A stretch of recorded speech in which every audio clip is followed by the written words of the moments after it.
welcome to the next episode of the Klingberg Wing Mark II development. Raul Klingberg, your host. I'm here at my buddy's home and warehouse. Bob MkII was generous enough to lend me some space and an extra pair of hands, and we jigged up and bonded on the main spars to the root fittings today. And it went quite smoothly. And I think one of the neatest tricks that I saw here today, working with Bob, is to glue everything down with hot melt glue. As you get the thing jigged up, like the folding bench table that we have here, that's actually hot melt glued to the floor. And the shims and blocks that we have for holding the spar up to the right height, that's all hot melt glued to the table. And the spars actually just set on top. They're resting there. And it all went quite smooth.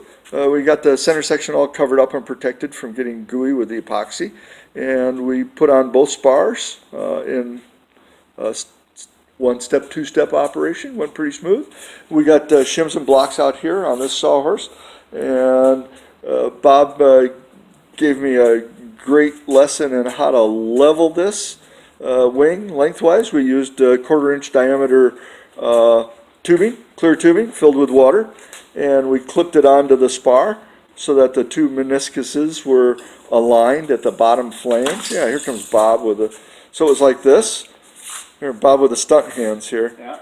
So these are up here like this, and we lined up the meniscus with the bottom flange of the spar, like that, right at both ends. And we did that over the length of the spar, and that's how you find out that the spar is level, because water is always self-leveling.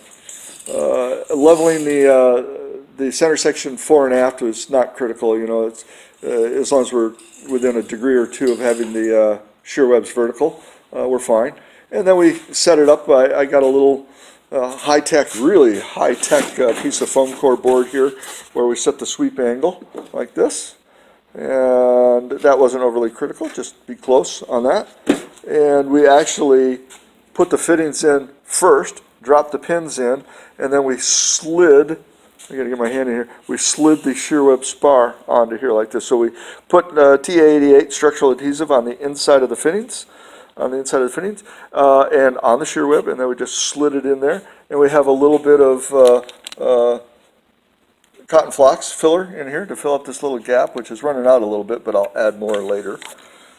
As it cures up, we'll add more. And these fittings were actually covered with masking tape so that the epoxy didn't ooze out onto the filling. These get an overwrap of those unidirectional carbon fiber, actually pultruded carbon fiber straps, and then it's going to get an overwrap of carbon fiber cloth like this, so it'll all be encased. So this is just the first of 3 bonding steps to make sure that they're secured to the shear web. And as you know from watching the other videos, the spar caps are directly underneath this fitting. So these fittings are actually bonded to the spar caps through the face sheet of the shear web. And what else do we need to know? That's about it. It was pretty cool. It's nice to have a concrete floor that's nearly level. And we got both sides done, so it's a big momentous occasion. And I think I'll round up Bob again when I have to put on the rear spar. Get that lined up too. So that's all for today. And come back, watch the next video. If you have a mind to, click on subscribe. And if you want more technical details of all this stuff, you go over to Patron. You become one of my patrons.